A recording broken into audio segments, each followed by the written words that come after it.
আমার কথা হচ্ছে আমরা আমাদের নিজ জায়গা থেকে অন্যখানে যাবো কেন? আর এটা হওয়ার মূল যেটা কারণ, যার নাই দল তার নাই বল। আমাদের খালি আমাদের না, আমাদের যার নাই দল তার নাই বল। আমাদের আজকে এত খারাপ সংখ্যা হওয়ার কারণটা হচ্ছে আমাদের কোনো রাজনৈতিক দল ছিল না।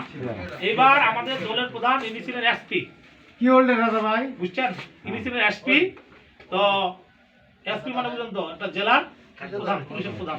উনি ওটা চাকরি ছাড়া দিয়ে আমাদের জন্য কষ্ট করে 1917 সালে এটা দলটা 12ই সেপ্টেম্বর 22 সেপ্টেম্বর এটা নিবেদন করছিলেন, নিবন্ধন করার চেষ্টা করছিলেন। আমরা বারবার চেষ্টা করছি, পারিনি। শেষ পর্যন্ত হাইকোর্টের মাধ্যমে প্রথম আমরা এই নিবন্ধন পাইছি, যেটা 9 এপ্রিল 2025। আমাদের দলের নিবন্ধন হচ্ছে 55। তাই যে জন্য আমি বলছি, তাহলে একটা কথা বলার লোকের দরকার। এখন যদি বর্তমানে কিন্তু আওয়ামী লীগ আবার দাঁড়াতে পারছে না পলিটিক্যাল ব্যাপারে, তাহলে আমরা তো আজীবন তাদের ভোট দিয়ে আসছি, আমরা দাবি করতে পারি না। আচ্ছা, এখন যেটা বলি, এই যে 54 বছরের রাজনৈতিক ফল, 54 বছরের রাজনৈতিক ফলটা একটু চিন্তা করেন। আমাদের জায়গার অবস্থা চিন্তা করেন। আমাদের জায়গা, এই যে অফিস আদালতগুলো কি হয়েছে, করাপশনে ভর্তি হয়ে গেছে। কোনো একটা জিনিস বিনা ঘুষে কোনো কাজ করা যায় না। এটা কে সৃষ্টি করছে? এটা আমরা করিনি, রাজনীতিবিদরা প্রশ্রয় দিচ্ছে, সেটাই আজকে ঘটনা ঘটছে। একটা লোক কষ্ট করে একটা কিছু জমি টমি কিনছে, খারিজ করে 10,000 টাকা 15,000 টাকা। কেন এটা? আমাদের রাজনীতিবিদদের নির্লিপ্ততার জন্য এই ঘটনাটা ঘটছে। কারণ কে করে বের হবে? আমরা তো ভোট দিই টাকা খেয়ে। গণপ্রজাতন্ত্রী মানে বুঝেন, গণপ্রজাতন্ত্রী মানে কি? গণপ্রজাতন্ত্রী মানে কি? মানে জনগণই এই দেশের প্রধান। এই যে আপনারা ভোট দিচ্ছেন, আপনারাই কিন্তু দেশের মালিক। দ্যাট মিন্স আমরা সাধারণ জনগণের হাতে দেশের মালিক। আমাদের ভোটে যিনি নির্বাচিত হবেন, দ্যাট মিন্স যিনি এমপি হবেন, উনি কিন্তু এই এলাকার মালিক হয়ে গেলেন। মানে ভালো মন্দ ভালো দায়িত্ব, দেখাশোনার দায়িত্ব তার। এসপি, ডিসি, এমনকি এই যে প্রধানমন্ত্রী দপ্তরে যে সচিবরা কাজ করে, ওরা কিন্তু এমপির নিচে। এই জন্য নিচে ধরা হয় যে এরা হচ্ছে মালিক আর হচ্ছে কর্মচারী।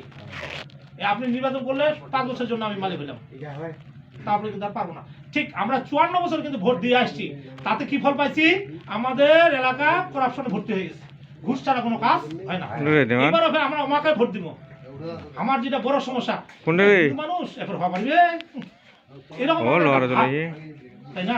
এই ভাবটা আমাদের ফেলতে হবে। হিন্দু, মুসলমান, বৌদ্ধ, খ্রিস্টান এক জাতি, এখানে কেউ বলে হিন্দু মুসলমান ভাই ভাই, রকেট মার্কায় ভোট চাই, আমাদের স্লোগান হবে এটা। আর আমি মনে করছি কোটিপতি লাখপতি যাই হোক, ওদের কিন্তু এই নকুল দেখছি মানে যাই হোক, ওদের কিন্তু কোটিপতি লাখপতি যাই হোক, সবাই কি আমরা খালি ওই কোটিপতি ছাড়া সাধারণ কোনো নির্বাচন করার সাহস পায় না। কেন পায় না? কারণ নির্বাচন করলে সবাই জানে যে কোটি কোটি টাকা খরচ করতে হবে। যেমন আমি দাঁড়াতে যাচ্ছি বা পদপ্রাপ্ত হচ্ছি, তাহলে কি হবে? দাদা কথা লাগছে শুনতেন, চলে যাচ্ছেন যে? আচ্ছা ঠিক আছে। আমি বলছি হিন্দু মুসলমান বৌদ্ধ খ্রিস্টান করবেন না, হিন্দু মুসলমান কথা নেই। আমি চাচ্ছি আমাদের সার্বিক উন্নয়ন, আমাদের এলাকার উন্নয়ন। যেটা বড় সমস্যা করাপশন, সেটা নেতারা কোনো গুরুত্ব দেয় না। নাম্বার 2, এই যে আমাদের এলাকা মাদকাসক্তি ভরে গেছে, এটা কে নিয়ন্ত্রণ করবে? এর আগে আমি মনে করি এটা বিগত রাজনৈতিক বিদ্যালয়ের ফল। এরা কি করছে? কর সমস্যা নাই, আমি আছি তো। হ্যাঁ, তাহলে একটা এমপি যেভাবে সাহস দেয়, ছেলেমেয়েরা বুঝে, ওরা তো মানে ইয়ং বয়স, ওরা তো বুঝবে না। এরা এমন ভাবে এডিক্টেড হয়ে গেছে, এখন আর বাইরে হতে পারে না। ওরা কিন্তু বিনা পয়সায় এটা লুপ নিছিল, মানে ওরা খালি লাগাই দিত, ধরো পিটাও। সাধারণ ছেলে তো বুঝে না। এইভাবে আমাদের সমাজটা ধ্বংস হয়ে গেছে।